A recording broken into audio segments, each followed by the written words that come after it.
Morning everybody, it's Tuesday, a bit late doing another video again, I know. I've had a bit of a long weekend doing bits and pieces at home, hence why I have this grubby t-shirt on. So today I wanted to talk about the Manchester airport incident, the 3 police officers that were injured, assaulted by these 2 brothers. Now I'm not going to name these 2 brothers because I don't think they deserve to have their names spread across the internet any more than they already have. A couple of scumbags. So what do we know about that incident? So we know that the 2 brothers were involved in an incident which prompted the police to get involved. Now that incident was with another man. We don't know who he is, or at least I don't know who he is, where apparently he'd been abusive to their mum, which prompted one of them to headbutt this fella, and that's obviously why the police were then called. So these 2 were approached at the airport by these police officers, and 2 female, 1 male. And these brothers decided, nah, not having none of it. We're going to fight. We're going to resist arrest. And they proceeded to basically windmill their way through 3 police officers, punching 1 female police officer in the face, who was about 5'2". Punched her straight on the nose, broke her nose. She'll be traumatised for quite a long time.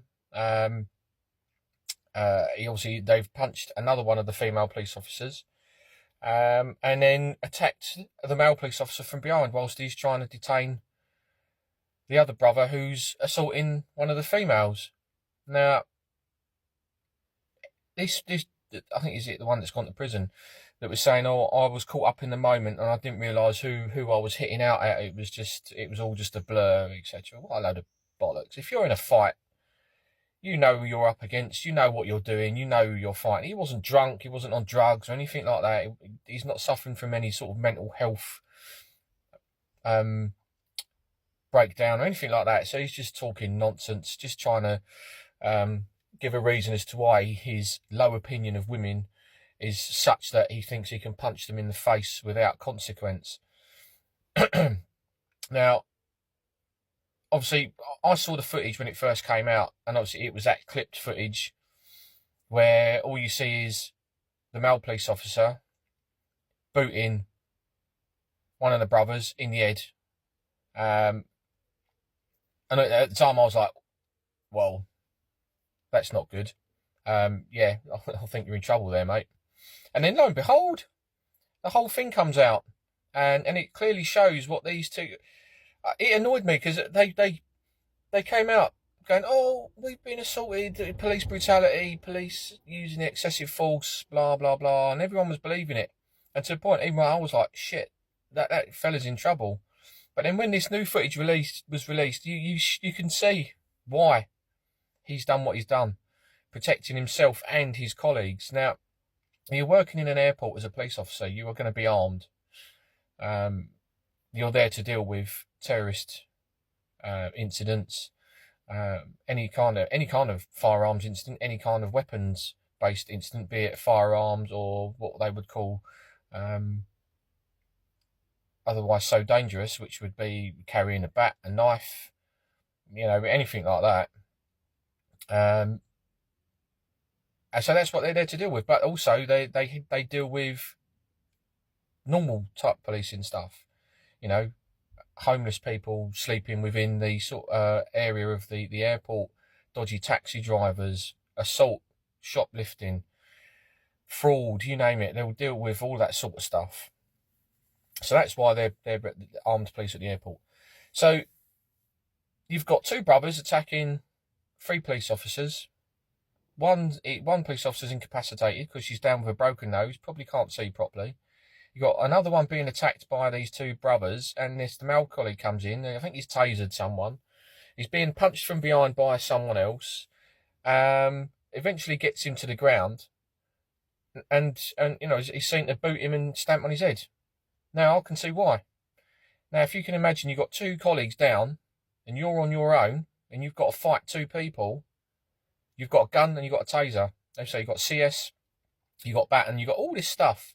Now, if you get overpowered, they're going to take your gun, your taser, whatever else that you've got on you. So you've got to do what you have got to do to stop them from doing that. And even if that means by kicking someone in the head, to stop them from taking your weapons, to stop them from overpowering you, harming you and other people within the airport. Now, the people on that jury, and I'd love to see who these people were on that jury, because they're clearly fucking deluded to not be able to come to a decision as to why that police officer had to use such force and why they felt, oh, they're protecting themselves. Oh, bless them.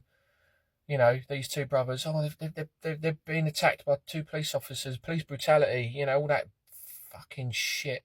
It really gets on my tits. So, the jury can't decide. Even though these two brothers have beaten someone up to start off with, and then they've attacked 3 police officers, punched one in the face, busted her nose, punched another female police officer, and attacked a third who's trying to protect his colleagues and everybody else, and detain these 2 scumbags. So now, thankfully, one of them's got 3 years in prison. But how long's it taken? It's taken forever. Why has it taken so long? You got Lucy Connolly. Connolly. It's early. Lucy Connolly puts a few words on Twitter, or X, whatever it's called now, and she gets arrested, even after she's deleted it, because she was angry at something that had happened. She deletes a tweet, some hurty words, as they call it now. And within weeks, she's in prison. How mad is that? That's bizarre. I've never heard of anything like it. Now, and they say there's no 2-tier policing, no 2-tier justice system. I think that says it there straight away. Quite clearly. We're going to punish a woman for saying hurty words, but we've got 2 Muslim brothers who have beaten the shit out of 3 police officers and assaulted a member of the public, and yet we can't decide whether they should be prosecuted or not. Or they should be going to prison. Well, I just don't get it. And it's taken this long for now, one of them, to get 3 years. But he gets 3 years for doing what he did. Lucy Connolly got, I don't know how long it was. Is that 3 years as well? 2.5, 3 years? I don't know. She got time for hurty words. For inciting violence. So what they're saying is that your words made other people go out and cause all this damage. Bollocks. And then you've got 2 brothers beating the shit out of everybody. Quite clearly, on CCTV, on video footage. Oh, and you can have 3 years. You'd be out in about a year, 6 months. Such a slap in the face. And I wonder why people don't want to join the police, because of shit like this. Underpaid, overworked, and no one gives a shit. No one wants to stand up for you. Everyone fucking hates you. No matter what you do, you go out and do your very, very best, and people still don't like you. People still unappreciative, and you have to face crap like this. Go to work. You get up in the morning, you go to work, and you end up having some fucking scumbag punch you in the face and break your nose, and all he gets is a slap on the wrist, essentially. His other brothers got away with it. It's disgusting. Absolutely disgusting. As I say, no wonder why people don't want to join. So, you know,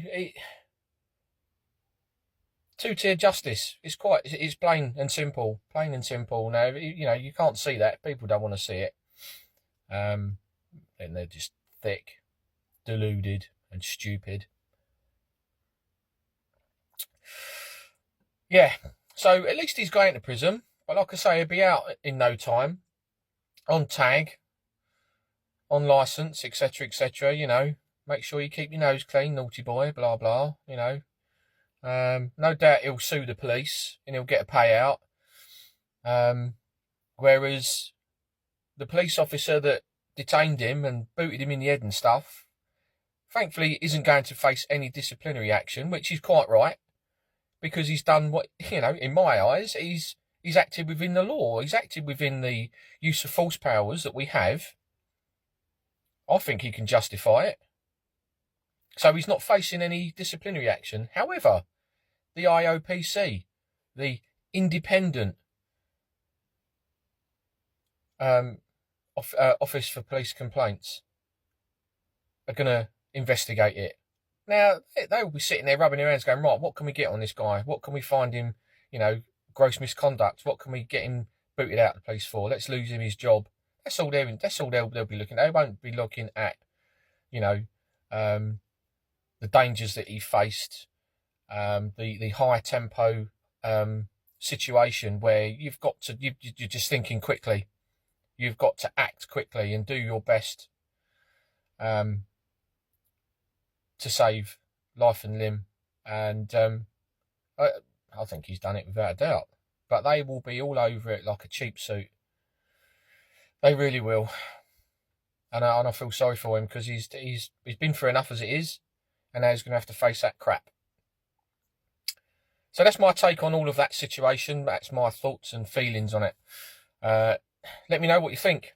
If you've got any ideas for any other videos, drop me a comment, and I'll do my best to get one out. And anyway, in the meantime, I'm going to go and dig up my garden. Stay safe out there, everybody. Look after yourselves, and stay safe.